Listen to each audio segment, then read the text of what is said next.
This is NDTV, and you're watching NDTV 24/7.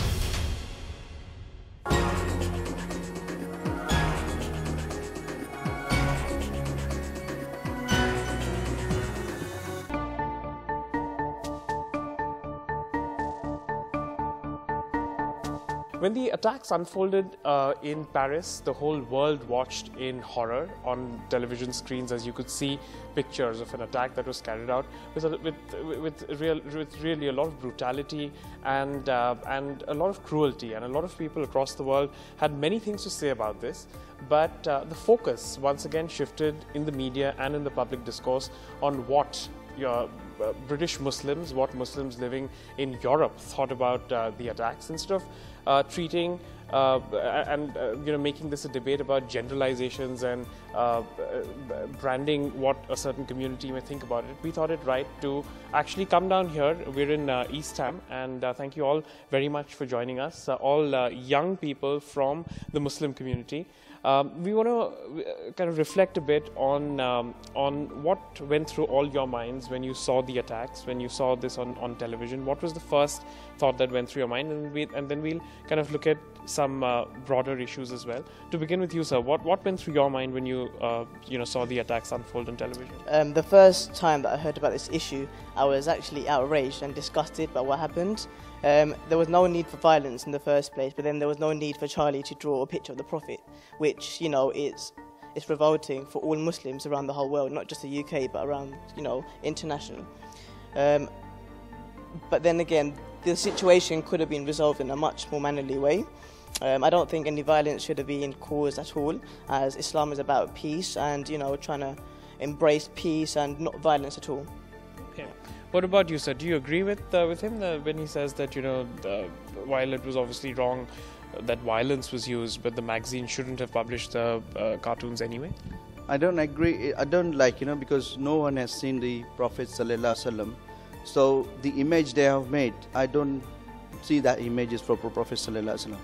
As a Islam, we just, because the duties being given in Islam is to follow the 5 pillars and the other things we need to be stick in our religions and just keep doing the activities what been told by Prophet ﷺ.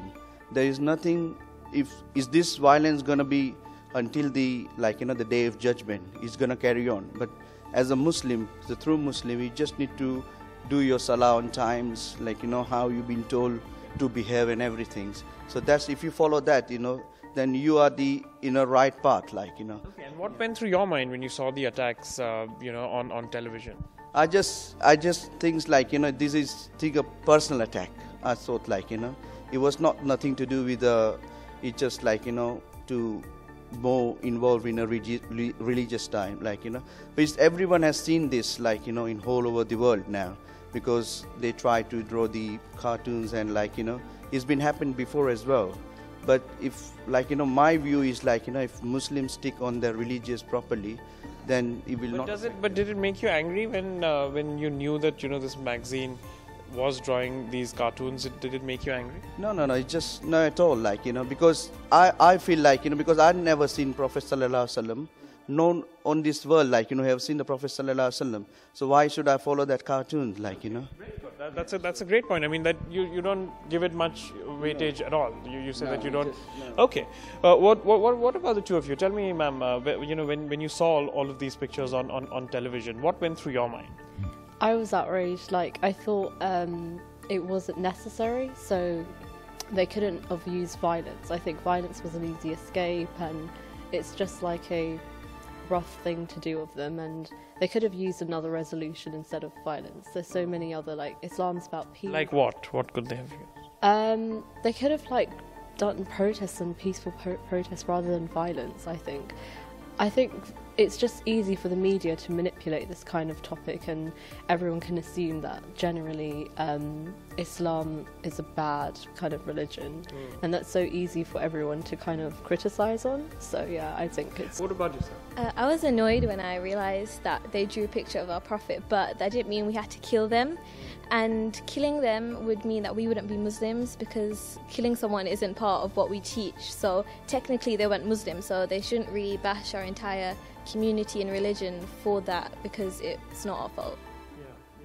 And I spoke to both of your friends here, and there seems to be a little bit of disagreement, because one of them believes that they should not have drawn the cartoons, whereas there's another view that like you said, that you didn't care. I mean, let them do whatever they have to. It really doesn't matter. Where do you stand on that?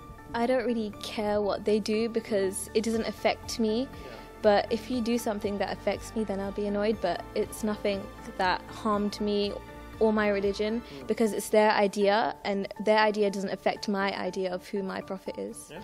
What about yourself? I mean, can a magazine draw the Prophet, and would that make how would that make you feel? I totally agree with everyone, and I think I don't care as well, because it doesn't affect me. And I don't think anyone should care really, because you know your religion, and everyone should know their religion that way. So. Okay. I had a very interesting conversation with a French artist in the wake of the attacks, and she was in Trafalgar Square. She had drawn a cartoon herself, a big tear, saying that how sad, to show how sad she was at the passing of these magazine editors. She said that at the core of this is the kind of thing about freedom of speech, about people wanting to say whatever they want to, and if you don't agree with it, fair enough, don't read the magazine. How would you respond to that? That's a fair point. Everyone has the freedom of speech, but then again, I think he was purposely trying to. I could be wrong, but me personally, I think it was an attack for Muslims in general. That's what I believe. I don't think it was freedom of speech. I just think because it was publicized everywhere, and it caused such a big controversy around the whole world. So for me, you're saying that they're deliberately offensive. To be honest, for me, I think it was. I could be wrong, I don't know. But for me, that's what I believe. Yeah. Okay. What about you, Simon? Do you think it's offensive or deliberately offensive? The freedom of speech is right. Everyone have freedom to say. But if you have knowledge about Islam, if you know, if this is a true religion, so you won't able to say this thing. If you have learned Quran and all the hadiths, what Prophet said in his time, then if you follow that things, because now those days in internet everywhere, where you want to see anything, you can clearly say what he mentioned on his life and how he follow his. So obviously the people who really understand, this is a true what he said, then they will not talk about something bad about Prophet Sallallahu Alaihi Wasallam, because the Prophet we should keep the Prophet in our heart, then we will follow the right path. If otherwise there is. But what would you say to people who argue that we may not agree with those cartoons, but they should still have the right to draw them, and they should still have the right to express what they think? No, I think is there not understanding the whole matter, why is no point to drawing. If it's person like me, I'm talking about myself. If I see this, I don't follow these things at all, because that will tell me to do more about Islam now. I will do all my prayer more and more. I will read Quran more and more. That's what, because I think it is our weakness. Is the Muslims is our weakness, because we not following proper religions, or we are behind from. I'm saying that it cannot be framed in things of sort of personal. Yeah. Okay, fair enough. What about the two of you? I mean, do you think this is a freedom of speech versus kind of freedom to offend argument? I think they can write what they want to write, as long as they know what they're talking about and they understand it. If they understood our religion, then they have the right to draw and talk about it. But if they don't, then I don't think they do. With the kind of public discourse that is on in this country at the moment, do you think Muslims are portrayed as this kind of big monolithic community, and do you think there is a huge misunderstanding about the community? I don't think it's that happens much in the UK. Maybe some parts in the UK, but not that much in East London. But in places out of the UK, such as France or Germany or Spain, I think that happens a lot. because it's not very common to have Muslims live there, whereas in the UK there's a lot of Muslims. Very well put. What about yourselves? I mean, do you feel this kind of pressure that whenever events like these happen, that immediately you have to, get up and sort of say, oh gosh, this is really bad, and to condemn this, otherwise you will be seen as, people who agree with what happened? Not at all, because I believe in one God, Allah, and I know where my faith stands, and I don't think I need to justify my religion and who I believe in to anyone else. Same thing as Christianity, they don't need to kind of discuss it or kind of explain themselves to me about their religion and culture.